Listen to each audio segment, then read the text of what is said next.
Opišite mi, molim vas, kako izgleda Zoran Dražilović, fizički kako izgleda.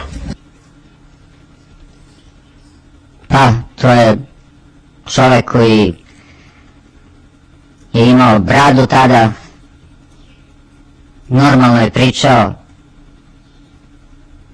a neki bliži fizički opis ne znam koje su mu boje očiju, visine prosječne, normalne. Je li bio viši ili niži od mene? Pa vi ste veoma visok čovjek, ne vjerujem da je viši od vas. Pa je li bio krupan kao ja? Ne toliko krupan. Nosio naočale, ima li neki drugi podatak? Tada kad sam ga ja vidio nije imao naočale. Vi nikad u životu niste vidjeli Zorana Dražilovića, jer od kad ga ja poznajem, od 86. godine, on naočale nije skidao sa očiju i dobio je naziv Čiča zato što je likom skoro identičan Draži Mihajloviću. I to znaju svi članovi Srpske radikalne stranke, Srpskog četničkog pokreta, svi dobrovoljci, i bio je savezni poslanik poznat je u široj javnosti. A vi niste u stanju da ga opišete, a ovdje ste opisivali navodne reči koje vam je on tom prilikom izgovorio. Vi nikad niste vidjeli Zorana Dražilovića, je li tako? To nije tačno. Vi ste vidjeli nekog Zorana Dražilovića bez naočala, a toga ste mogli vidjeti samo na spavanju. Verovatno je skidao naočale kad spava. Inače, nikad ga niko nije video bez naočala. Ja konkretno nosim naočare, sad nosim kontaktna sočiva. A u danima kada nosim naočare i kada razgovaram sa nekim ili nešto radim, dešava mi se da te naočare skinem i da stavim u džep neko određeno vreme, pa ih opet vratim na oči. Tako da to ništa ne znači. Znači, za sve članove Srpske radikalne stranke, evo srećom u ovom trenutku smo na otvorenoj sednici, svi znaju u celoj Srbiji da se Zoran Dražilović ne odvaja od naočala.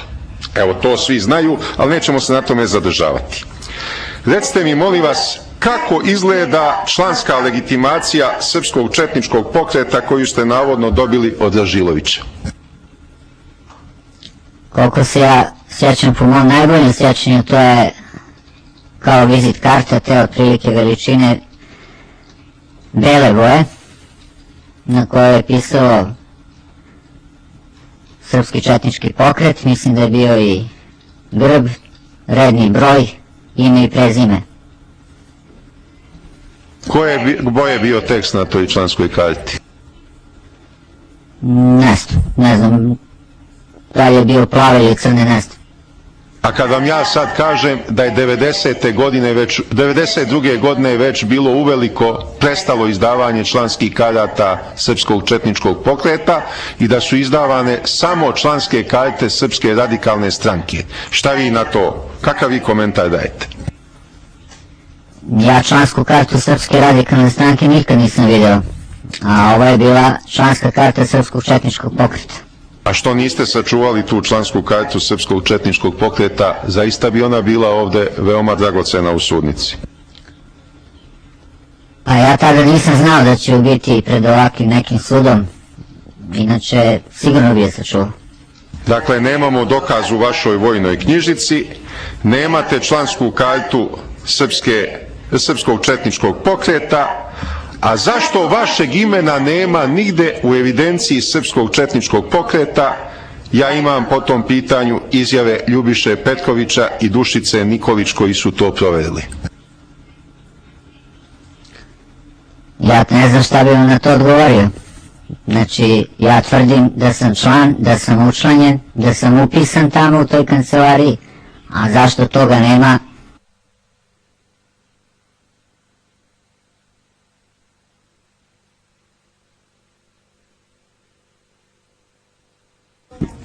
Tužiteljica, mogu li ja dobiti odluku po zahtjevu za objelodanjivanjem izjave, zato što izgleda da on ispituje svjedoka unakrsno na osnovi izjave, ne na osnovi izjave svjedoka, nego na osnovi izjave svojih suradnika, sudaca, ali ako sam ja dobro razumio, radilo se o razgovoru koji je vodio, međutim nema izjave u onome smislu koji vi očekujete, dakle izjave nema.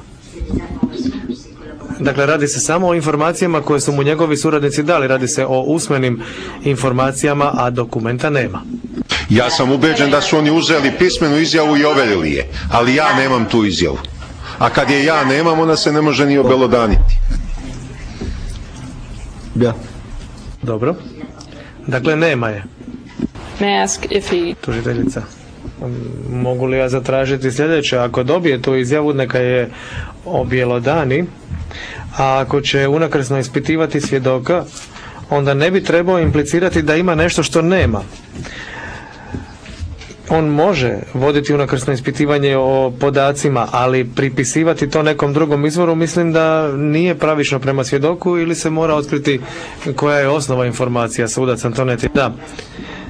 Imajući u vidu ovaj problem, gospođa Dal upućuje na sljedeće: u protuispitivanju, ako vi iznesete neku tvrdnju koja se zasniva na nekoj izjavi,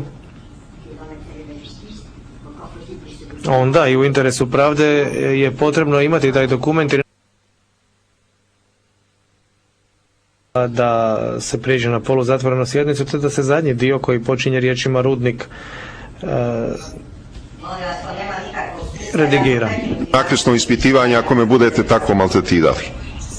Znači, mali broj ljudi može se identifikovati svedok, ne može. Da je više od 3 čovjeka bilo prisutno, ne može se identifikovati svedok. A ne ovdje gdje je bilo 50 ljudi. Jer sam svedok je rekao da je 50 dobrovoljaca Srpske radikalne stranke bilo angažovano.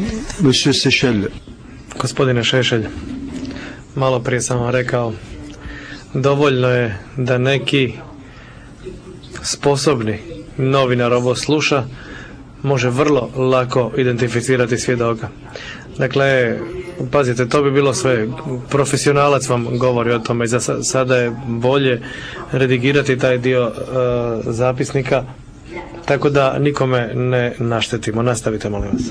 Jedino što se ovdje ipak meni većinski sudi u tajnosti. Većina procesa se odvija u tajnosti, ali to nikog ne interesuje izgleda. Imam još jedno pitanje da postavim i zaista mi je dosadilo ovo unakrsno ispitivanje u stalno prekidanje.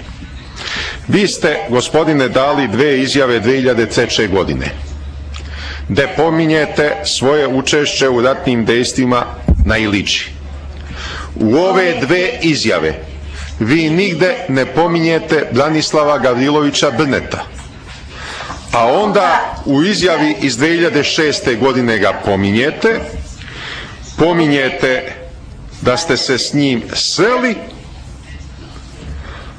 ali da je to bio pristojan sastanak tokom kojeg se on složio da se vi nećete mešati ono što on radi i pristao je da vas ostavi na miru. A sada u glavnom ispitivanju vi izjavljujete da na Iliđi za sve morate njega da pitate. Objasnite mi sad, u 2 izjave iz 2003. uopšte ga nema, u izjavi iz 2006. jedan benevolentan deo, jedna benevolentna formulacija, a ovdje ispade da je Brne glavni gospodar na Iliđi i da ste za sve njega morali da pitate.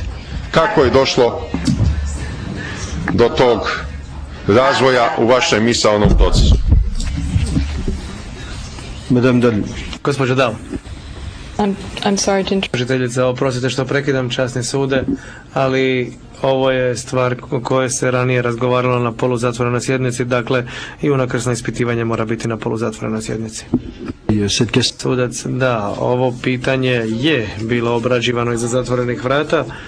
Prema paralelizmu forme morali bismo ostati na poluzatvorenoj sjednici, jer je ovo pitanje o gospodinu Gavriloviću Brnetu bi moglo, kojega inače ne znam, bi opet uz jednog dobrog novinara moglo dovesti do podataka i donijeti podatke na osnovi koje bi se mogao identificirati svjedok. Dakle, uvijek smo suočeni s istim problemom. U tom slučaju, gospodine predsjedavajući, ja povlačim svoje posljednje pitanje. Uopšte me ne interesuje kakav će odgovor dati svedok.